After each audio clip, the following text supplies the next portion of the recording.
you could join me. My name is Pixie. I make videos about the art I make and the books I read. There's been a few art videos in a row recently, and that does not mean that my channel concept has changed. It just means that I have mostly been reading the same books on repeat. I didn't set a reading goal for this year, which has meant that I have just allowed my special interests to run wild. So I just read the Lord of the Rings series over and over up until June, when I did read a few different books, and then I got sucked into the Locked Tomb, Gideon the Ninth, and those books. And I've just been reading those on repeat and listening to the Locked Tomb podcast. And so I haven't had much to talk about, but I of course will participate in Gothtober again this year. And so there will be stuff about that coming. Today's video is going to be me finishing this sketchbook, which I started in April, as you can see. I will hand you over to voiceover me. Hello! How are you? I hope your summer was good, but feel free to tell me about it in the comments. So the last time you saw me, we did a sketchbook tour, and then now we're doing the last pages of the next sketchbook. So you might be wondering, where the hell have I been, Loka? What have I been up to? Let me tell you, it's been weird, but it's okay. So at the start of May, I got COVID and I was really sick. Or, I mean, it could have been a lot worse. I am super vaccinated. I am very grateful for that. But I was like down, out of commission for 3 weeks. And then for all of June, I could do a few things. But I had a lot of like fatigue and brain fog and stuff. It was just no good. I didn't really get my groove back until July.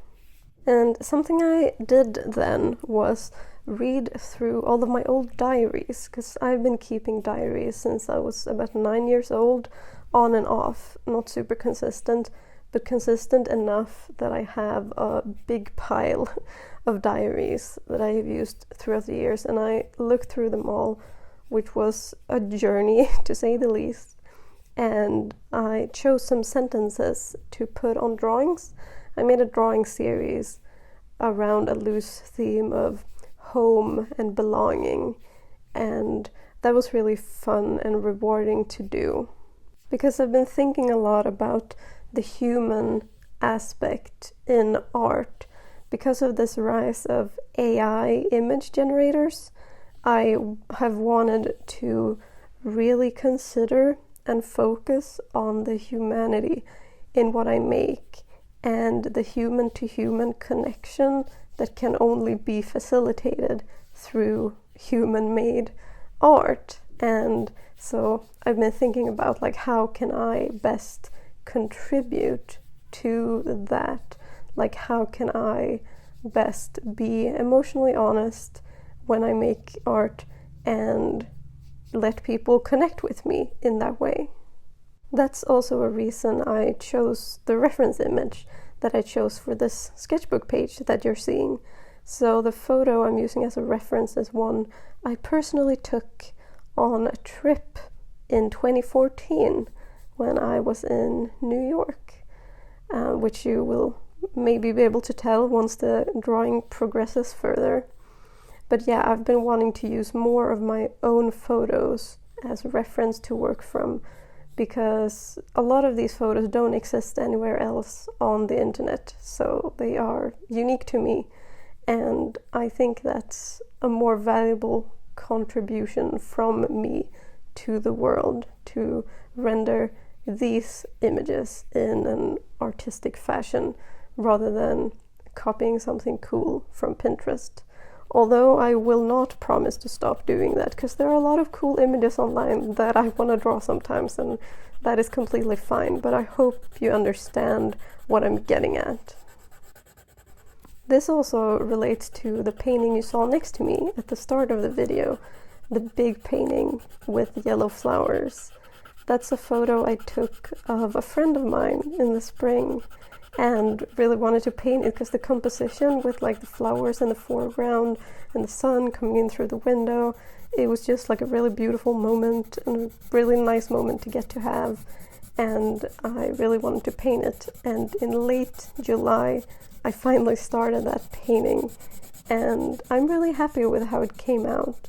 I'm also experimenting with loosening up my style and how I can do that while still continuing to improve my fundamentals, because that always needs improving, and I feel like I have a lot of like weak spots in the art fundamentals, but I'm continuing to work on them, and I think it's really fun to sort of work on them while also working on a stylistic development.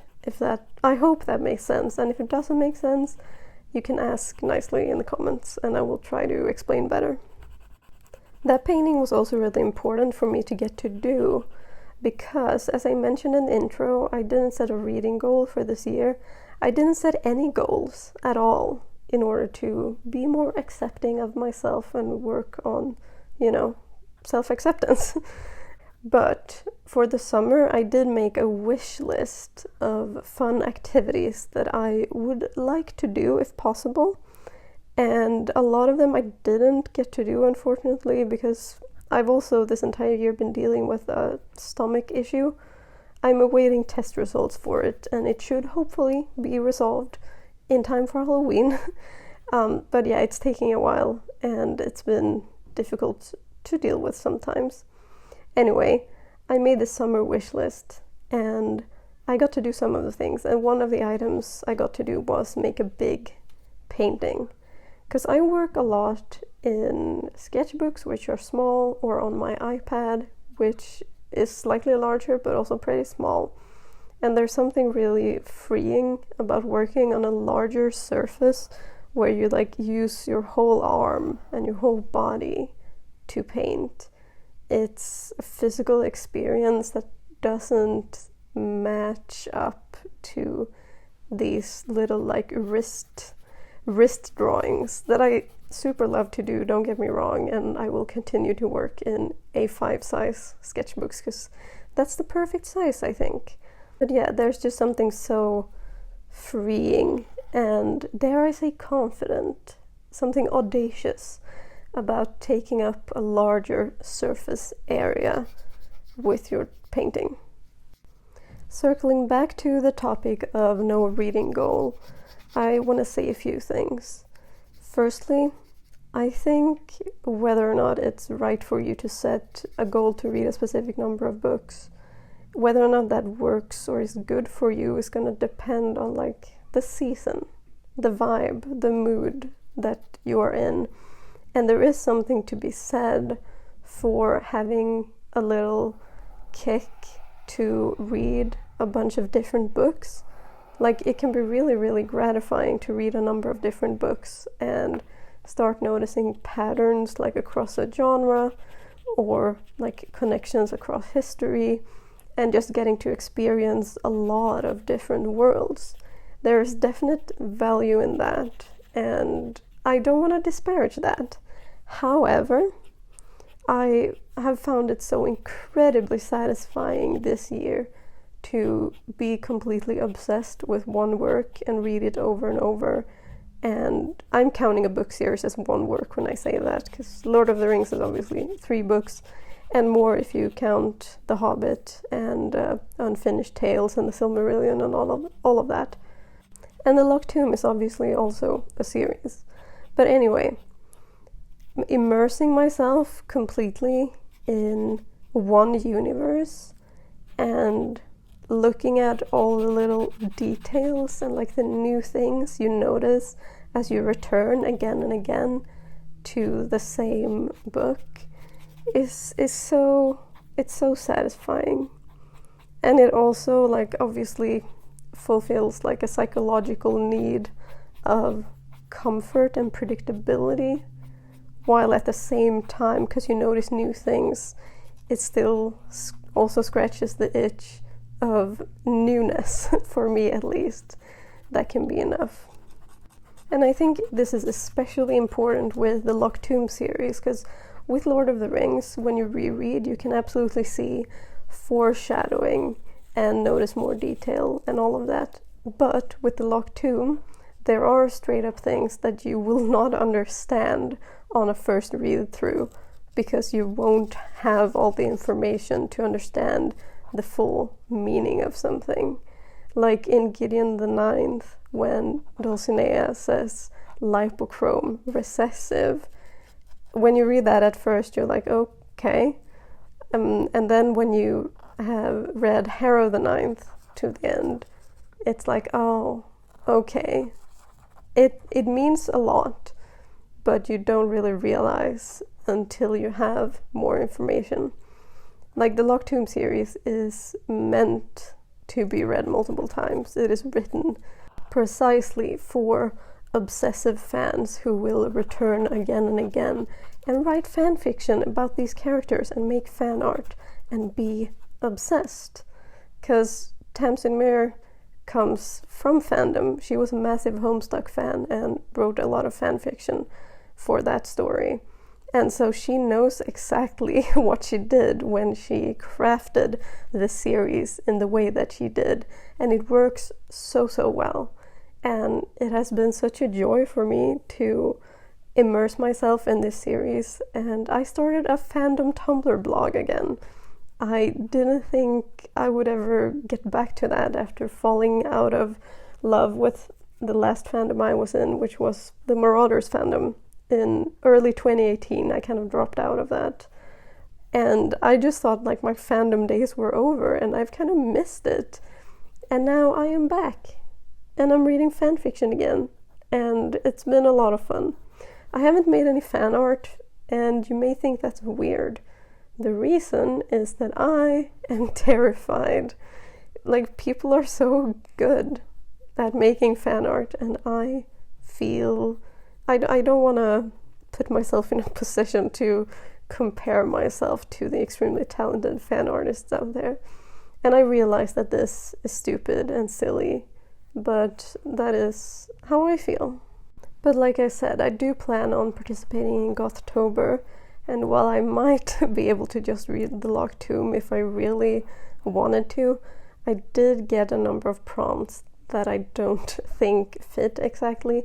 So I'm trying to slowly branch out and read other fiction books again. So I started listening to Our Wives Under the Sea by Julia Armfeld, and it is something. I feel like I'm not far enough into it to really say anything about it yet, but I will say it is a sapphic horror, and the horror is based in the horrors of the ocean, the deep ocean. And if you know me at all, you know how much that is exactly my shit. So I'm really excited to get more into it. It seems good so far. So I'm, looking forward to continuing that. So hopefully that means I can get some other books read during October. Because I have a big TBR. I have a lot of dark academia books I have yet to read, actually. So I have my eye on those. I know I said that I was too scared to do fan art, but I just realized that the sticker I made for September patrons was at least partially inspired by The Locked Tomb. So maybe I lied, or maybe I just have a bad memory. But it was primarily inspired by dialectical materialism and the idea of universal interconnection. So I wanted to put together two things that don't normally go together to signify that.